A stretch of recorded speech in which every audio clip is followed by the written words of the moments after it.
सिंध हुकूमत सरकारी यूनिवर्सिटीज़ में वाइस चांसलर के उहदे लाइ सिंध के डोमिसाइल की शर्त ख़त्म करे छड़ी है।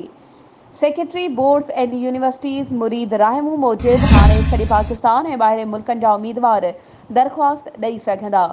हुन चयो त सिंध जे 25 सरकारी यूनिवर्सिटीज़ में डायरेक्टर ऑफ फिनांस के उहदे लाइ 120 दरख़्वास्तूं मिलियूं आहिनि, जॾहिं त 9 यूनिवर्सिटियुनि में वाइस चांसलर के उहदे लाइ 100 खां वधीक दरख़्वास्तूं मिलियूं आहिनि।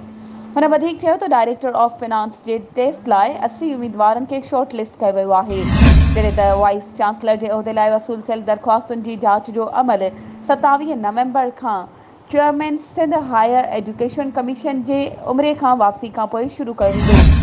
सेक्रेटरी बोर्ड्स ऐं यूनिवर्सिटीज़ चयो त सूबे खां ॿाहिरि जे उम्मीदवारनि बि दरख़्वास्तूं ॾिनियूं आहिनि।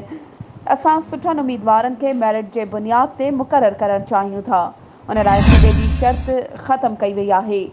हुन वधीक चयो त डायरेक्टर फिनांस जे उहदे ते अहल माण्हुनि खे भर्ती कयो वञे, जंहिं लाइ टेस्ट जा पासिंग मार्क्स वधाए रहिया आहियूं। ही टेस्ट IBA कराची पारां वरिती वेंदी। जेकॾहिं असांखे ॿिए दौर में इंटरव्यू लाइ वधीक क़ाबिल उम्मीदवार न मिलिया त असां ॿीहर इश्तिहार ॾींदासीं। वधीक ख़बरुनि ऐं अपडेट्स जे लाइ असांजे चैनल खे सब्सक्राइब कयो ऐं हा, बेल आइकन खे प्रेस करणु न विसारिजो त जीअं असांजी हर नई अचण वारी वीडियो तव्हां ताईं पहुची सघे।